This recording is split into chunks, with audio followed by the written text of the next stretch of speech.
لعبوا ايضا في بعض المباريات الوديه وبعض المباريات اللي ما تكون داخل الليغا الاسبانيه. الرقم وصل الى 234 مباراه تجمع الفريقين العملاقين برشلونه وريال مدريد. والان راؤول القائد وبويول القائد وحكم المباراه السيد اونديانو مايونكو الى ارضيه الملعب. هي مباراه خاصه لقائد فريق ريال مدريد راؤول، لان ريال مدريد وقائده راؤول في هذه الأمسية لديه مباراة خاصة طبعا، لأنه راح يلعب المباراة رقم 31 في الكلاسيكو، وبالتالي يتساوى مع خينتو اللي هو لديه 31 مباراة في الكلاسيكو ما بين ال 53 وال 71، وهو يحمل الرقم القياسي. المباراة اللي الآن تنطلق أمامنا، الدقيقة الأولى تنطلق أمام أخرى أيضا إلى الأمام، لمسة أيضا التحول وممكن تنحط. جول أول في المباراة، جول أول في المباراة مباشرة.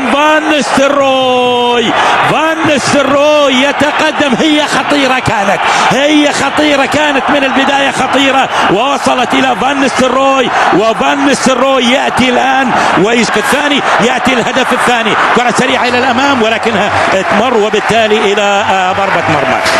والله بيحلى الليلة الكلاسيكو، بيحلى الليلة، ما في أثاري. شوف لاحظ معاي عدد المباريات الكثيرة في مختلف المناسب. يتقدم فان نيستلروي ويقود هجوم، وكرة تبدو خطيرة، سقوط على أرض الملعب، وبالتالي تأتي الضربة الحرة المباشرة.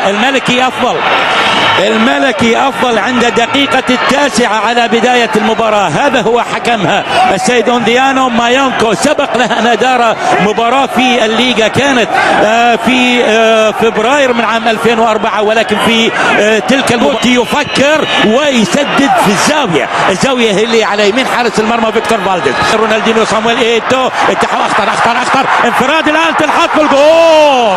جول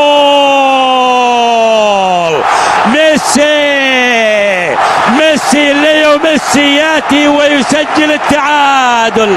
حاول ايتو اولا وحاول ايتو ثانيا، ووصلت الى صامويل ايتو بعد ذلك، ووصلت في الاخير الى ليو ميسي يشعل المدرجات. اشعلها الارجنتيني ليو ميسي الان يسجل الهدف الاول له في الكلاسيكو، الهدف الرابع طبعا في الليغا، لكن هو يلعب الكلاسيكو الثالث. هجوم ياتي لمصلحه ريال مدريد، وكره تحول ممكن سقوط على ارض الملعب. ضربة جزاء تأتي مباشرة. يا هي مثيرة، لا تذهب، لا تبتعد ثانية، لا تبتعد، الأمور تتغير في ثانية. لاحظ مرة أخرى ضربة الجزاء، وبالتالي سقوط جوتي على أرض الملعب، وهنا أوليغوير وفان نيستلروي يتقدم.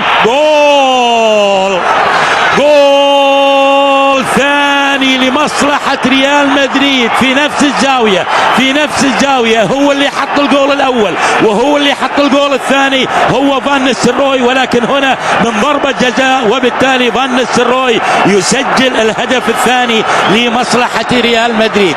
ثلاثة أهداف لفان نيستلروي في الكلاسيكو الثاني. في مدريد سجل هدف، في برشلونة يسجل الآن هدفين، والآن فان نيستلروي طبعا يرفع رصيده الشخصي إلى 14 هدف، وتلعب وتصطاد على طول من هيغوين، اللاعب اللي تسبب في تسجيل الهدف الأول. الآن في خطأ، وبالتالي الكرة إلى ضربة حرة مباشرة لمصلحة برشلونة. احنا نتحدث عن غيابات، ينطلق ليو ميسي وينطلق رونالدينيو، ممكن تنحط. ضاعت هي كلمح البصر، هي من رونالدينيو كالبرق هي الكرة مباشرة إلى صامويل ايتو. تأتي الضربة الركنية، كرة تلعب وتنحط، ولكن هي خارج أرض الملعب. ممكن برشلونة يسجل في أي لحظة من اللحظات، كرة لاحظناها من رونالدينيو مباشرة إلى صامويل إيتو. بعد هنا اللقطة الثانية من ماركيز يرتقي. رونالدينيو ممكن يتقدم ويلعب إلى صامويل إيتو. الكرة الثانية إلى صامويل إيتو، وإيتو أيضا يضيع. لكن لاحظ العمل اللي يقوم فيه مباشرة. كان سهم رونالدينيو ومباشرة هو يحطها، تنحط ممكن تلعب بالجول. جول ثاني لبرشلونة. برشلونة يسجل الهدف الثاني. عجز صامويل إيتو، تألق رونالدينيو ويواصل التألق صامويل ليو ميسي، وبالتالي ليو ميسي يسجل الهدف الثاني له شخصيا في الكلاسيكو. ولبرشلونة يتعادل من جديد. وتسأل من عن الخطورة؟ كل الخطورة من رونالدينيو. عمل وفعل. إيتو إلى شافي أيضا إلى الأمام. كرة تحول أخطر الهاتريك. ضاعت. كان ممكن الهاتريك يحضر فيه. إذا لعبت في اليمين تكون خطيرة، ما لعبت في اليمين تلعب بهذا الشكل. التسديدة تمر ولكنها إلى خارج أرض الملعب. التسديدة إلى خارج أرض الملعب تأتي معها أيضا الضربة الركنية. لكن لاحظ في لاعب متواجد في الجهة اليمنى. يبدو أن الكرة استدت وفي جول. ممكن نشوف جول مثلا في هذه اللقطة، لكن رونالدينيو يتقدم ويلعبها إلى الأمام، تمر من جنب القائم. كرة تضيع. ضاعت على ريال هناك، ضاعت على برشلونة هنا، وبالتالي الأمور تستمر إلى هدفين. يا له من شوط ويا لها من كرة قدم جميلة نشوف يشترك فيها الغريمين التقليديين العملاقين الإسبانيين. ديكو يمر ويهياها، ولكن الكرة بعيدة. أيضا تأتي التسديدة القوية، ولكن موجود كازياس. حلوة اللقطة، كلها حلوة. 4 أهداف قابلة جدا للزيادة في مباراة وصلت إلى الذروة، إلى قمة.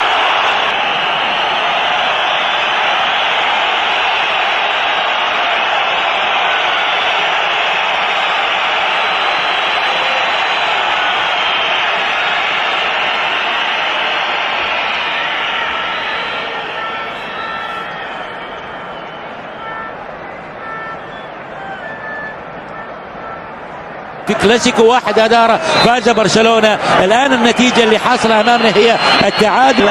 سيرجيو راموس يحاول كرة طويلة، استقبال، ولكن الكرة طول، وبالتالي الكرة ما وصلت إلى جوتي، وصلت إلى ماركيز، وبالخطأ من ماركيز يحولها، ومرة أخرى لو أتى الهدف كان المتسبب فيه هو ماركيز.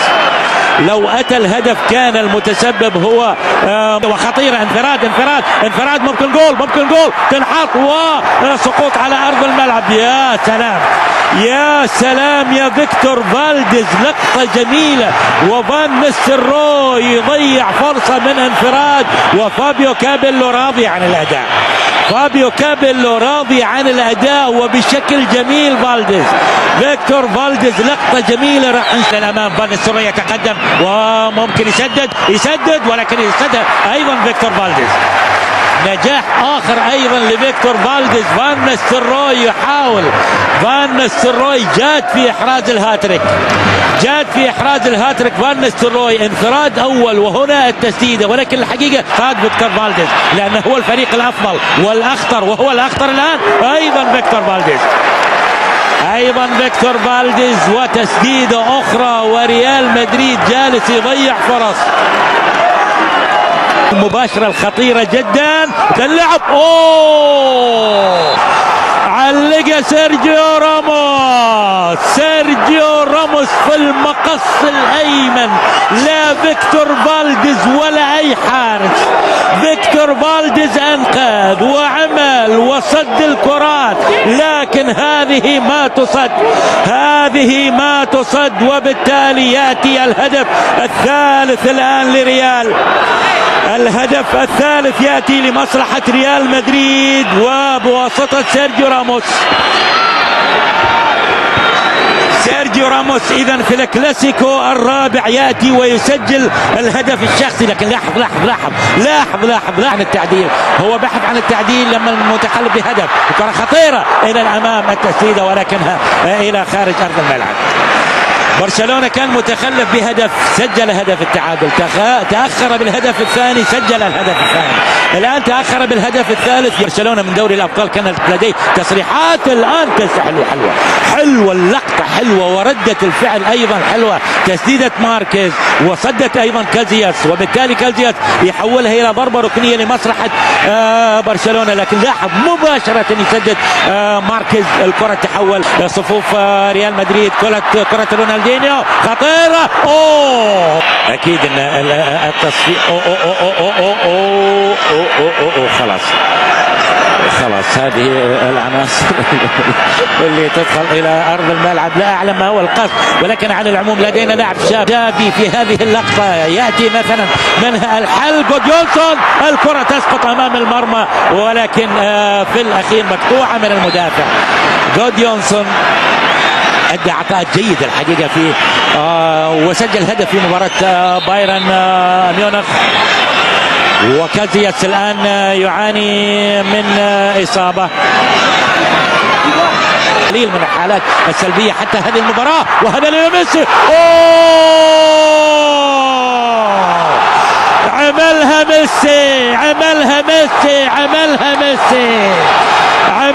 ليو ميسي، كل شيء ليو ميسي اليوم، كل شيء يعمله ليو ميسي. اولا ليو ميسي، ثانيا ليو ميسي، ثالثا ليو ميسي، وليو ميسي ياتي بالهاتريك.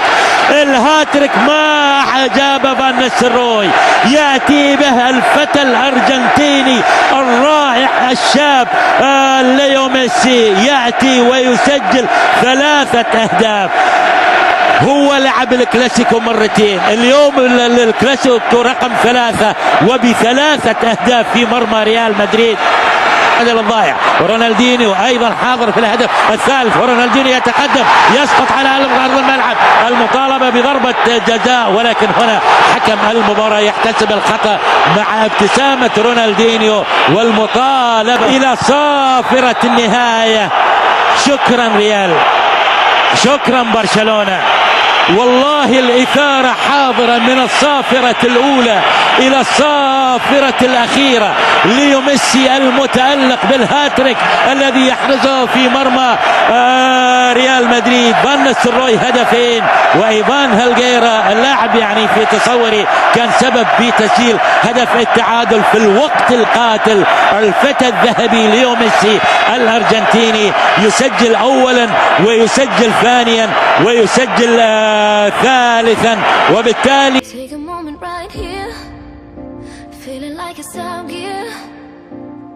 driving towards the sun with a rose and a gun, feel the wind in my head.